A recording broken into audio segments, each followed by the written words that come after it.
Assalamualaikum warahmatullahi wabarakatuh. Perkenalkan, nama saya Salsa Osama Wiranti. Di sini saya akan mempresentasikan sebuah materi yang berjudul imunisasi. Sebelumnya, apa pengertian imunisasi itu? Imunisasi adalah suatu upaya untuk menimbulkan atau meningkatkan kekebalan seseorang secara aktif terhadap suatu penyakit, sehingga apabila suatu saat terpajan dengan penyakit tertentu tidak akan sakit atau hanya mengalami sakit ringan. Tetapi perlu diingat, anak diimunisasi berarti diberikan kekebalan terhadap suatu penyakit tertentu. Anak kebal atau resisten terhadap suatu penyakit, tetapi belum tentu kebal terhadap penyakit lainnya. Setelah kita mengetahui apa itu imunisasi, sekarang kita akan belajar apa yang dimaksud dengan vaksin. Vaksin adalah antigen berupa mikroorganisme yang sudah mati, masih hidup tapi dilemahkan, masih utuh, atau bagiannya yang telah diolah berupa toksin mikroorganisme yang telah diolah menjadi toksoid, protein rekombinan yang apabila diberikan kepada seseorang akan menimbulkan kekebalan spesifik secara aktif terhadap penyakit infeksi tertentu. Jadi vaksin ini jelas berhubungan dengan imunisasi ya. Lalu mengapa imunisasi ini penting? Jadi alasannya secara umum imunisasi mempunyai dua tujuan berikut ini. Yang pertama, tujuan umum untuk menurunkan angka kesakitan, kematian, dan kecacatan akibat penyakit yang dapat dicegah dengan imunisasi. Yang kedua, tujuan khusus yaitu tercapainya uji, yaitu cakupan imunisasi lengkap minimal 80% secara merata pada bayi di seluruh desa atau kelurahan pada tahun 2014. Selanjutnya, eradikasi polio pada tahun 2015, lalu tercapainya eliminasi campak pada tahun 2015, dan terselenggaranya pemberian imunisasi yang aman serta pengolahan limbah medis. Selanjutnya kita akan bahas siapa saja yang menjadi sasaran dalam pelayanan imunisasi rutin, yaitu bayi, balita, anak usia SD kelas 1 sampai kelas 3, dan wanita usia subur. Dan penyakit yang dapat dicegah dengan imunisasi adalah difteri, pertusis, tetanus, tuberkulosis, hepatitis B, dan campak.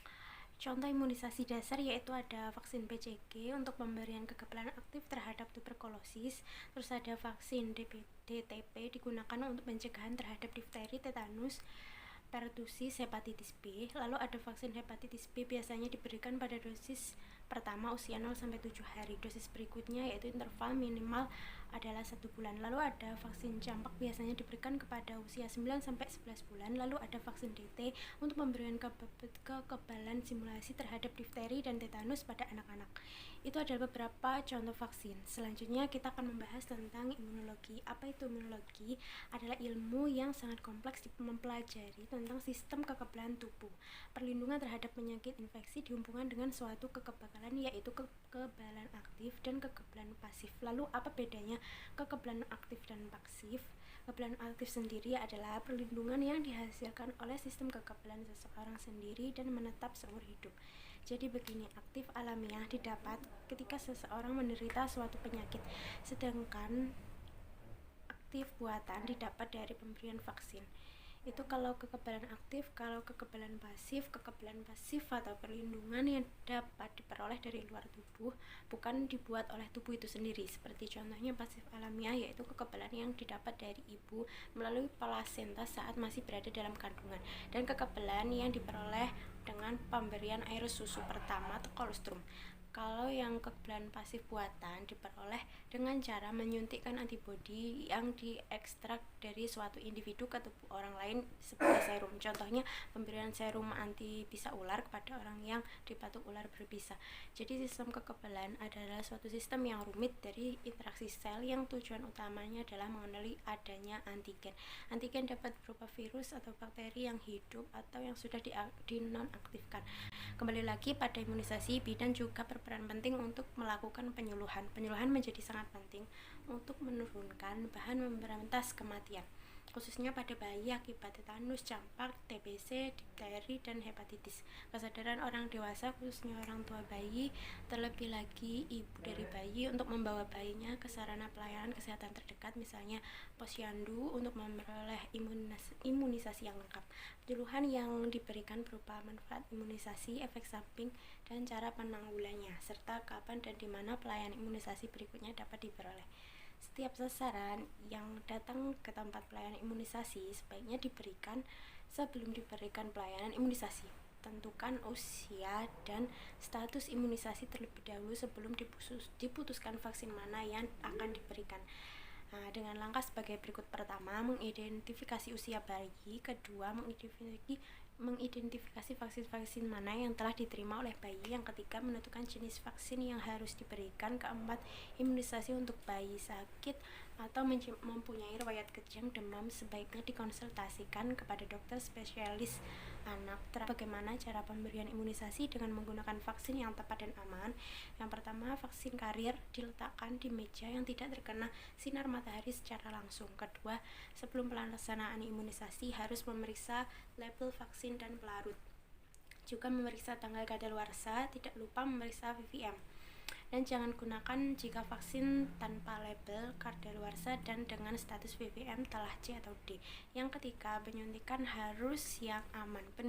Prinsip dalam pemberian imunisasi adalah tepat sasaran, tepat dosis, tepat cara, dan tepat waktu. Salah satu contoh alat suntik yang bisa digunakan untuk menyuntikkan vaksin adalah alat suntik Prefilled injection device. Adalah jenis alat suntik yang hanya bisa digunakan sekali pakai dan telah berisi vaksin dosis tunggal dari pabriknya. Alat disuntik ini digunakan terutama pada hepatitis B pada bayi baru lahir. Ini adalah contoh gambar jarum suntik yang digunakan. Jadi alat suntik ini biasanya digunakan pada hepatitis B pada bayi baru lahir. Keuntungannya adalah untuk mencegah vaksin dari kontaminasi. Alat ini memastikan dosis yang tepat. Alat ini memberikan vaksin dan sling bersama dalam set yang sama. Jadi sling dan vaksin merupakan satu kemasan. Alat ini berisi sedikit plastik ketimbang sling sehingga sampah bisa dikurangi. Alat suntik satu dosis mengurangi vaksin terbuang yang terjadi ketika menggunakan botol multidosis. Setiap jenis vaksin mempunyai VVM tersendiri. Semua vaksin dilengkapi VVM kecuali BCG. Jadi yang dimaksud dengan VVM adalah alat pemantauan paparan suhu panas. Fungsi VVM untuk memantau suhu vaksin selama dalam perjalanan maupun dalam penyimpanan. VVM ditempelkan pada setiap vial vaksin berupa bentuk lingkaran dengan bentuk segi 4 pada bagian dalamnya. Untuk lebih jelasnya, Anda dapat melihat gambar berikut ini. Jadi, pengadaan vaksin ini untuk imunisasi wajib dilakukan oleh pemerintah untuk mengatasi keadaan tertentu, yaitu kejadian luar biasa atau bencana. Pengadaan vaksin dapat dilakukan bekerjasama dengan mitra. Pemerintahan daerah, kabupaten, dan kota bertanggung jawab terhadap pengadaan auto disable syringe, safety box, peralatan cold chain, emergency kit, dan dokumen pencatatan status imunisasi sesuai dengan kebutuhan dan kemampuan keuangan daerah. Selanjutnya kita akan bahas sedikit mengenai kejadian ikutan pasca imunisasi atau KIPI. KIPI adalah kejadian medis yang berhubungan dengan imunisasi, baik berupa reaksi vaksin, reaksi suntikan, efek farmakologis, kesalahan prosedur, koinsiden, atau hubungan kasual yang tidak dapat ditentukan. Nah, KIPI serius merupakan kejadian medis setelah imunisasi yang tidak diinginkan yang menyebabkan rawat inap atau perjanjian rawat inap, kecacatan yang menetapkan atau signifikan, dan kematian, serta menimbulkan keresahan di masyarakat.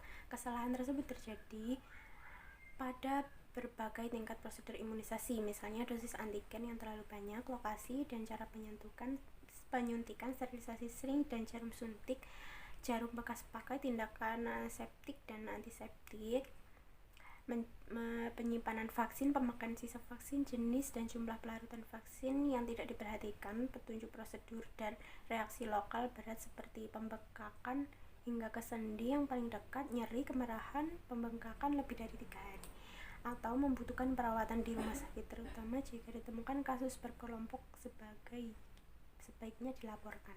Kejadian reaksi lokal yang mengalami peningkatan frekuensi walaupun tidak berat juga sebaiknya dilaporkan. Kasus ini bisa menjadi petanda kesalahan program atau menjadi masalah untuk batch vaksin saat tertentu.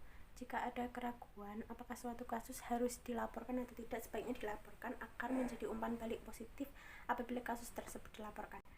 Oke, cukup sekian yang dapat saya sampaikan. Jika ada kurangnya mohon maaf. Wassalamualaikum warahmatullahi wabarakatuh.